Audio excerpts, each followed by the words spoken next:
Welcome to the Idea Climbing Podcast. Everyone can be and probably should be a lifelong learner. I discuss how and why to do that in this episode with my guest, Eric Pfeiffer. Eric is the founder and CEO of MPWR Coaching. Eric has been in the leadership development space for over 15 years, having helped build a multi-million-dollar coaching business and trained over 150 coaches worldwide. He founded Empower Coaching in 2019 to expand his efforts to unlock leaders' potential so they can grow their organizations and teams in new, never imagined ways. We dive into topics such as the importance of and how to practice self-awareness, the ROI of being a lifelong learner versus just being a momentary learner, how to shift your mindset from failure being an obstacle to it being an opportunity, and more golden nuggets of advice. You're going to love this show.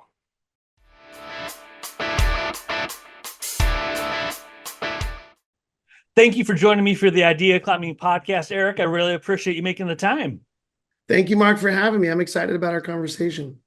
And we're going to talk about how to be a lifelong learner. But before we get into some strategies and tactics in that, as far as being a lifelong learner, when did that start for you? Why are you so passionate about it? What's the story there?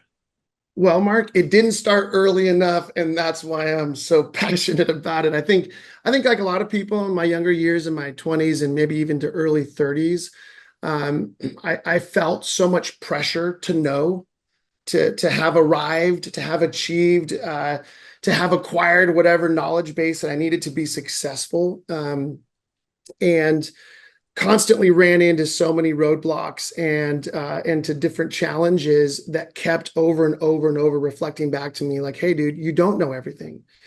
And there was a long season there where I wasn't okay with that. So every time some inadequacy, some lack of knowledge or know-how was exposed in me through some deficiency, usually by other people, right? I would take that as an insult, as somehow diminishing my value, disqualifying me from something better. And it was actually through some really helpful mentorship that this mentor one day kind of just said to me like, hey, dude, you need to get over yourself. Like, you're going to spend the rest of your life becoming a better version of you. And so if you see every exposure of something you don't know or don't know how to do as some kind of diminishing of your value, then you're going to stay plateaued and stuck. And then what you'll do is you'll create a world around you where what you know and know how to do currently is the only thing that's required, which means then that your success level or trajectory is diminished as well. And so that flipping of that script, and to recognize that actually every time some deficiency in me is exposed, I should celebrate. I should be grateful and appreciative because it's exposing a potential new growth edge. And if I could embrace the positive perspective on that, the opportunity instead of it being an obstacle, as I like to say, then what happens is every time something's exposed as a deficiency, I get to say, well, here's a new area I get to grow in. And so I know in my early years of marriage, in my early years of parenting, in my early years of leadership, building business, working with clients, over and over again, I was being exposed. And to the degree that I could embrace those as opportunities for increased growth, then I could embrace the opportunity to go on a journey of personal transformation and development. And as that became more and more the norm for my life, I realized that my trajectory radically changed. Oh, and yeah. I found myself on this continual growth path. So as far as that path goes, where do you even get started with being a lifelong learner? How does it begin? I mean, for people watching and listening, if they're like, "That's Yes. I'm getting what you said, but where do I start?" That's a great question. Well, obviously, in our coaching business, we have some very simple leadership tools that give people the practical handles and how to flip the script. The first starting point, just for your listeners, if they just need something very quick, it's a choice, it's a mindset to flip the script that every time we choose how we interpret an experience. So every time a deficiency, inadequacy, some area that we've fallen short is exposed in our life, we're either going to self-protect, defend, project responsibility onto everybody else. Everybody else is the problem, or We can flip the script and in that moment choose to see those as opportunities for our own personal growth and development. That is the starting point, because until we have that mindset shift, until we can flip the script on our failures or shortcomings, then we will always see those as roadblocks or obstacles rather than the opportunities that they really are. And then from there, I would suggest we have to learn some basic mechanisms to actually squeeze the learning out of our life experiences, whether they be positive or negative. And so we talked earlier about the importance of, in the same way that our body has this unbelievable ability to metabolize the food that we eat, right? We just shove food in our mouth and we're not probably thinking too much. Well, nowadays people think about it, but you know what I mean? Yeah. We're consuming food in the same way that we're consuming life experiences or even books, podcasts, all that stuff. But what is our ability to metabolize those experiences so that we're able to extract the nutrients, we're able to extract the energy, we're able to get rid of the toxins that might pass through. And so that's the second part of being a lifelong learner. The first is a mindset shift from every failure being an obstacle to it being an opportunity. The second part of the journey is developing the mechanisms, which, I wrote a book recently called Transform Your Trajectory that introduces one of the core tools in our toolkit that literally is a lifelong learning tool that helps us practice a growth mindset. A lot of these things we've heard before, but actually gives us the ability to metabolize the experiences of our life so that we can be on an upward trajectory. So flipping the script, if I hear you right, I think that could be tough because of the internal dialogue that goes along with setbacks, or a stronger word, failures. How do you go about flipping the script? That could be so tough, yes. I would imagine. It's really tough. And, some people might suggest, well, I've got to go spend 2 weeks in silence and meditate. And maybe that's helpful for some people. And for other people, it might be a kind of, it inevitably becomes kind of like I've got no other option. Like I'm stuck, I'm plateaued, something's got to give. And sometimes that pain will actually give us the courage to make some of those mindset shifts. But most of our clients, they're not in either of those positions. They don't have time to go meditate for 3 weeks on a mountaintop, nor are they interested in kind of their life exploding to the point where they have no other option. Most of them, what happens is it's a slow process of helping them practice what we call self-awareness. So it's literally kind of like you were sharing earlier, like you have all these friends and these people you respect who all wake up at 4 a.m. and they practice particular routines that are actually leading to a more successful lifestyle. And so you decide, I need to do that. But did you wake up at 4 the first morning? You said, no. No. What did you do? You started at, you went from 8 to 7:30, 7:30 to 7, 7 to 6:30, 6:30 to 6, and all the way down to eventually one day you're waking up at 4 a.m. And then you get to the point where, like you said, you wake up before your alarm even goes off at 4 a.m., right? And so that's the same way that we can shift our mindset, right? Is that we're not looking for some 2-day intensive conference where it's like, bam, and all of a sudden you're a different person. Yeah. Sometimes that works, but more often than not, I find that it's short-lived. What we're interested in is helping people practice very simple things that over a period of time literally changes their mindset from my failure is an obstacle to it is an opportunity. So it's literally learning to wake up a half hour earlier every day, not literally, but practicing these little things that say, okay, let's identify where were you confronted with inadequacy, shortcoming, failure, whether it's in your marriage, in a significant relationship, in your extended family, with your kids, in your health, in your finance, doesn't matter. Where have you dropped the ball? So it's beginning to practice self-awareness and like, oh, I do drop the ball, right? That's difficult to do, but if you practice it on a daily basis, guess what? It becomes easier and easier to identify those moments. And then, okay, can we practice shifting our view of this, our interpretation from obstacle to opportunity? And it's very difficult at first. It's unnatural. It's mechanical. But that's why we give them a simple, practical tool so that they can practice this day after day. And then guess what happens? Over time, what they find is they are naturally attuned to the moments that before would have felt very threatening because it was an exposure of inadequacy. Now they're suddenly going, wow, I actually celebrate these moments, as painful as they might be. and I see them as an opportunity to grow. And because I've been working this tool on a daily basis or whatever, on a regular basis, I actually now feel more confident that I can squeeze the learning, the growth, the wisdom, the insights, the transformation out of these life experiences or a book I'm reading or a podcast or anything else. Well, after you flip the script, you get into a better frame of mind, step by step, baby steps at first, I'd imagine. Once that's flipped and you have the right frame of mind, how do you know what to digest? My God, there's so much out there. I know. That's such a good question. It's such a good question. I remember years and years ago, I was probably, this is 20 plus years ago. I was in my early 20s, and a mentor of mine said, "Hey, you need to start journaling." And I was like, "Oh, okay, I'm going to do that because my mentor said to do it." So I, got a journal and I sit down in a Starbucks, and I'm like, partly employed. And so I've got time on my hands and I'm sitting there and I'm looking at a blank page going, I don't even know where to start. And so years later, I was introduced to this concept of kairos. Kairos, Kairos. It's actually a Greek word. There are two words for our English word time in the Greek language. There's one word that we're familiar with, chronos, which is where we get the word chronological from. That's sequential, linear time, stopwatch time, calendar time, right? They also have another word for time called kairos.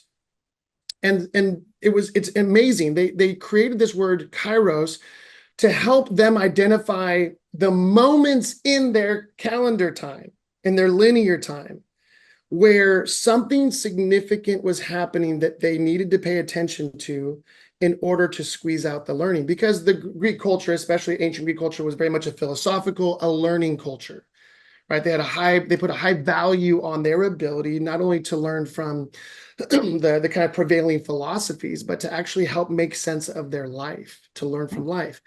And so we've taken that word kairos and we created a tool that helps people begin to identify, hey, as you think over the last 24 hours, as you think over the last week, over the last month, what are the key kairos moments that you've experienced? And now these are subjective, right? Because it's really, your kairos moments after a meeting might be different to my kairos moments from that meeting. And that's what matters.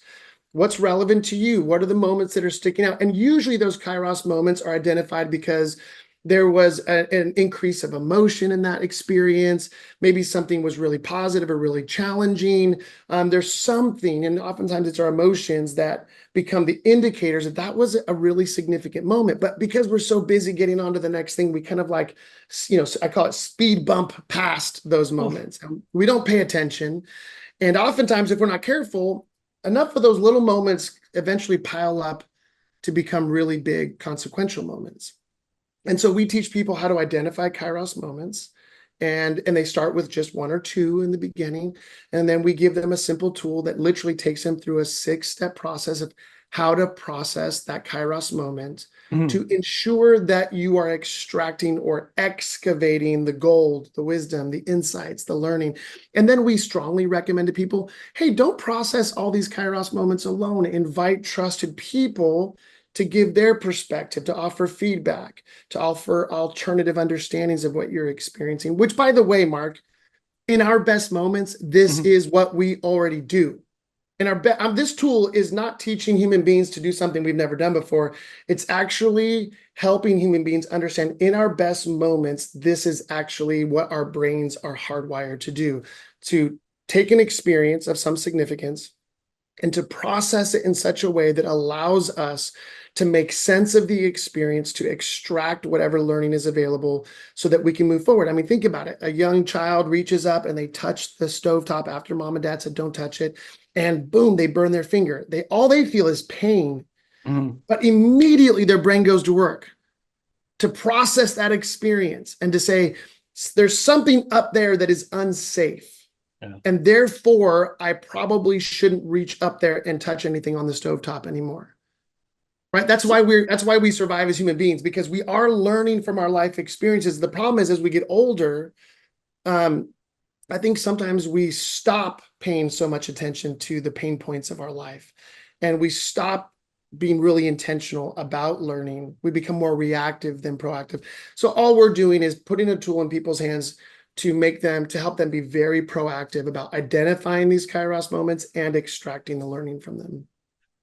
So once that happens, as far as lifelong learning, someone could watch this or listen to this, and there's a spike. Oh, I'm going to go read a Tony Robbins book. And I'm going to watch Bob Proctor videos, and yeah, this is awesome. And then life happens. Yeah, guilty. It's entirely too guilty here. I have ADHD on top of it, so yeah. Once, how do you maintain once you hit the level and everything you've just said, you've started learning, you get those moments, you get introspective, you flip the script. Yeah.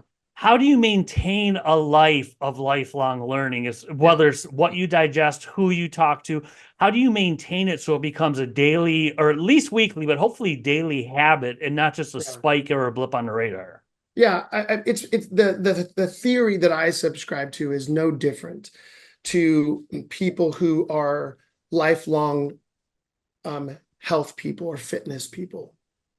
It doesn't matter whether it's going to the gym or running or saunaing or cold plunging, which are newer, but or getting up at 4 a.m, right? That is you intentionalizing some practice that you believe that the byproduct will be greater health, clarity, focus, productivity, whatever it is that you're looking for. And so to become a lifelong learner, what I tell people is we have first and foremost got to understand what it is that we're fighting for. Like if I'm fighting for a six-pack, well, okay, I get my six-pack. Eventually that's going to wear thin, right? If I'm fighting to be able to bench press 290 pounds, okay, so I bench press 290 pounds. Okay, that's not a big enough. We need a clear vision for why we want to be lifelong learners. Right. And that's really important. Like, what's the value to my life as a whole? What's the value proposition or the kind of long-term ROI of being a lifelong learner versus just a momentary learner? Once we have a clear vision for that and the benefits that come with it, which again, there are a million books that would argue this point, and there's a lot out there, so I'm not going to belabor the point. But then what we have to do, just like in any area of fitness, is that we have to determine what are those what we call predictable patterns, routines, disciplines that I need to employ that will help me cultivate this skill and this benefit through the length of my life. So obviously, for most of us, we cannot commit 7 days a week, 2.5 hours in the gym. That's not sustainable. Right? Maybe an intensive, maybe we go to a workout boot camp. Those are fine. However, what we need is something that is long-term sustainable for our lifestyle and that allows us to adapt that particular routine in different seasons. You have kids, you have a different job, you're in a season of sickness, whatever, right? Life happens. And so we need to have routines that are adaptable and yet still stay consistent to the principles of what we're trying to achieve that we commit ourselves to. And here's the beautiful thing. When I am in a season of what I call lifelong fitness, right? Because I'm pretty good about it, but I can fall in and out of it at times. But when I'm in a season of really attending to being a lifelong person of fitness, and then what happens is when you first start up, you kind of feel it's uncomfortable, it's difficult, I'm not seeing the benefits. But then over time, what happens is you can't imagine not going to the gym. You can't imagine not getting in a 30 or 45-minute walk. You can't imagine not eating healthy because you just know you've now experienced the benefits, the byproduct of those routines or disciplines. And so what I suggest to people is, hey, let's start simple. We're going to give you a simple tool. We're going to help you make this paradigm shift or this perspective or mindset shift from obstacle to opportunity. And all we're going to ask you to do is begin to practice this tool, identifying Kairos moments, doing your best to squeeze out the learning and response available. And guess what happens? Over time, what our clients say is, I can't imagine a day when I didn't do this. And now I look forward to practicing this, even though it takes time, it's inconvenient, it's discipline. But because they begin to experience the benefits, now they can't imagine a life in where they're not doing this. And then what happens is then it becomes much easier to maintain that routine over the length of our life. And of course, I go in and out of this process. There are times when I look at my journal, I'm going to pull it out. I'm not sure if this is on video, but here's my Yeah, I see Kairos it. journal that I've been keeping for almost 20 years. Literally, I have like, I don't know how many of these moleskin journals where I am constantly processing my Kairoses in a journal, keeping a record so that I can read back over them, see what I've learned over the last 3 months, 6 months, a year. And then every once in a while, because life gets crazy, I go, oh my gosh, I haven't processed a Kairos in my journal. I do it maybe in my mind or with a friend or my wife, but I haven't really digested a Kairos, man, in weeks. And I go, no problem, because I know the Nice. value. So I'm going to get back in, just like if you fall off the fitness wagon or the Yep. eating wagon, you say, no problem. There's no shame. This is one more shortcoming that becomes an opportunity to learn. Okay, let's get back on that routine. That is awesome. And we have covered a lot of ground in a short period of time. A lot of ground.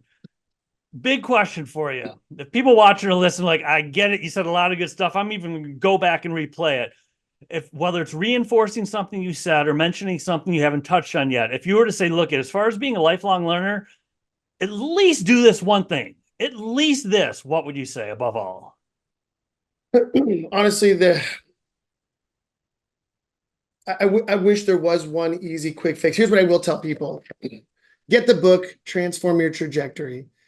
And if it doesn't provide the answer to the question that you just asked me, then tell people I will send them their money back.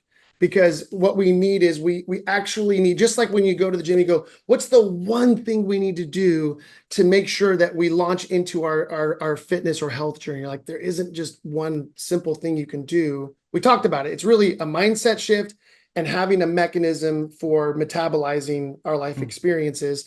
And I tell people, get the book, learn the tool, put it into practice. Let us know. They can go to our website. We'd love to have a coaching call with them for free to help them process it. Nice. Because if they would do this one thing, I tell people the difference between leaders who plateau and the ones who continue to grow and elevate are the ones who have an intentional mechanism for metabolizing their life experiences. That is awesome. And for that call or anything else, if people want to find you online, where's the best Yeah. place or places to go? Yeah, I mean, our books on Amazon. We have online courses on our website stuff, but our website is the kind of hub for everything. They can go to www. I don't even know why I said that. That shows you how old I am. Who says www The same anymore? people that still use landlines. Yeah, empowercoaching.com. It's spelled MPWR coaching.com. And they can get all the resources, sign up for a free coaching call, and we'd love to connect with them. Thank you again for the time. I really appreciate it, Eric. Thank you, Mark. And see.